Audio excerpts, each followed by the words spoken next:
Good morning and welcome back to the Daily Brief, your number one source for news updates in Southeast Asia. First up, Pope Francis passes away at 87. Vatican announces funeral plans. Next, 7 people were killed and 20 others were injured after tour bus crashes and catches fire in Thailand. And lastly, U.S. stocks and dollar plunge as Trump attacks Federal Chairman Powell.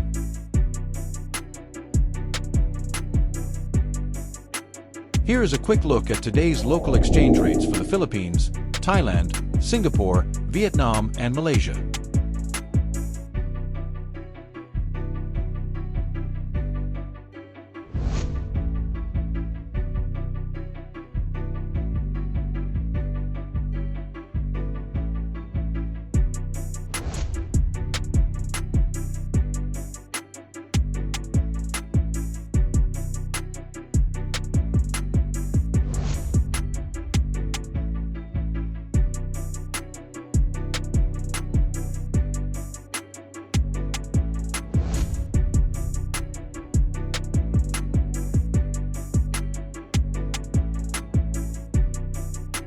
Here is a glance at the local weather in Southeast Asia.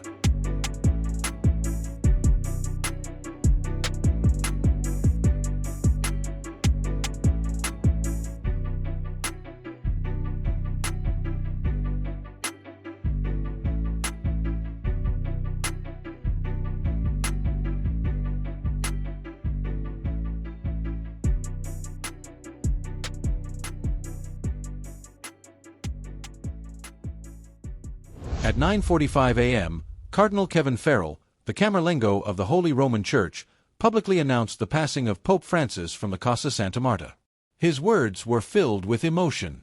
"With a heavy heart, I share the news of our Holy Father Francis's passing." At 7:35 this morning, Pope Francis, the Bishop of Rome, peacefully returned to the Father's house. He lived a life fully dedicated to God and the Church, teaching us by example how to live the gospel with courage, compassion, and love for the poor and forgotten. We now entrust his soul to the infinite mercy of our triune God. Later in the day, Matteo Bruni, director of the Holy See Press Office, told reporters that Pope Francis' body will likely be moved to St. Peter's Basilica on Wednesday morning, April 23, allowing the public to pay their respects. Final details will be confirmed after the Cardinal's first general congregation on Tuesday. On Monday evening at 8 p.m., a solemn rite was held in the chapel at the ground floor of the Casa Santa Marta, where Pope Francis had resided. During the ceremony, the official declaration of death was read, confirmed by Cardinal Farrell, and the Pope's body was placed in a coffin. The service lasted just under an hour. In accordance with tradition, papal seals were placed on both his private apartment at the Apostolic Palace and on his living quarters at Casa Santa Marta.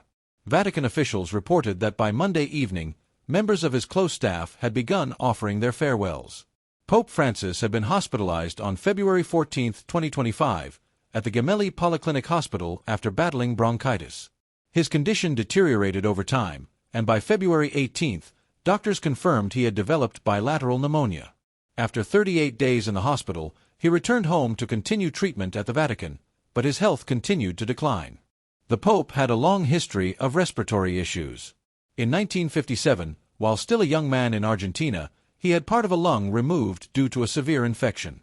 In later years, these issues persisted, even forcing him to cancel a planned visit to the United Arab Emirates in November 2023 because of flu-related complications. In April 2024, Pope Francis approved a new edition of the liturgical book for papal funerals, a move that now shapes the ceremonies to come. The revised Ordo Exequiarum Romani Pontificis introduces updated protocols, such as moving the Pope's body immediately to the chapel for verification of death and placement in the coffin.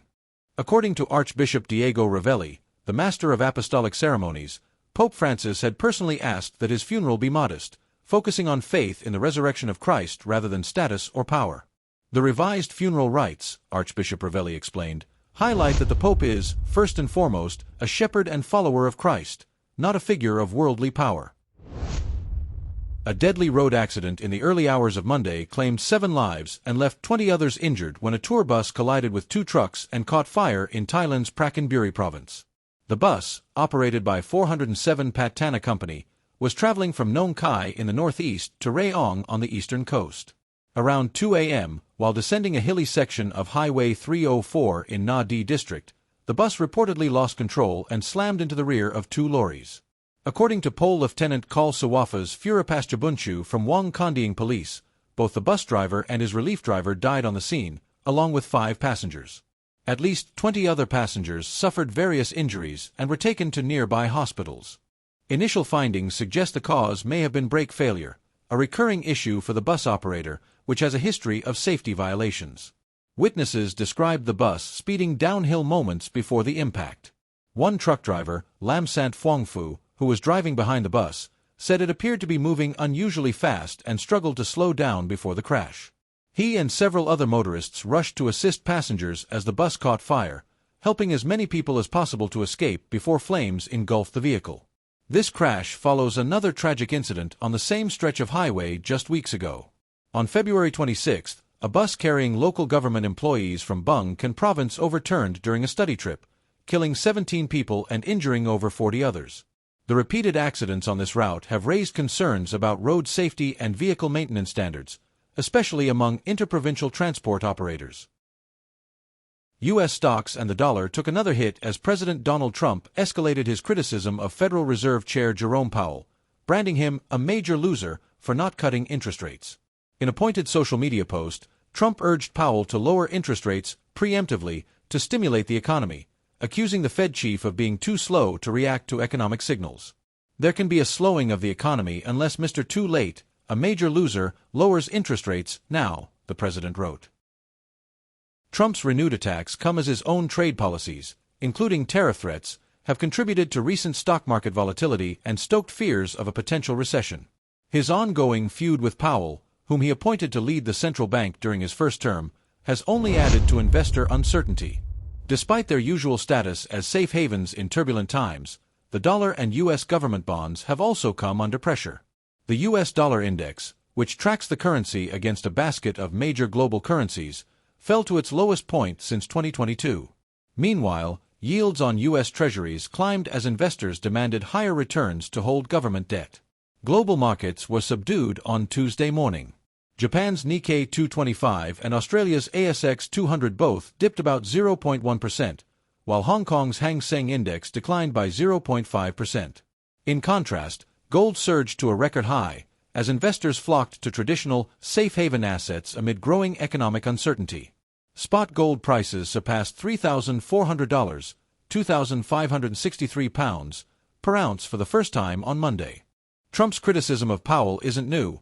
He has previously questioned the Fed chair's decisions and even reportedly considered firing him during his first term. Since returning to office, Trump has continued to push for lower borrowing costs. Tensions rose further after Powell warned that Trump's tariff measures could increase prices and dampen economic growth. Last Thursday, Trump publicly called for Powell's removal, posting on social media, "Powell's termination cannot come fast enough." Removing the Fed chair would likely be a legally and politically contentious move, as the central bank operates independently of the executive branch. Powell himself has said he does not believe the president has the legal authority to dismiss him. However, one of Trump's top economic advisors confirmed on Friday, when U.S. markets were closed, that the administration is exploring the possibility. Thank you for watching the Daily Brief. If you liked this video, please don't forget to share and subscribe so you won't miss out on any future updates. Take care, and I will see you on the next video.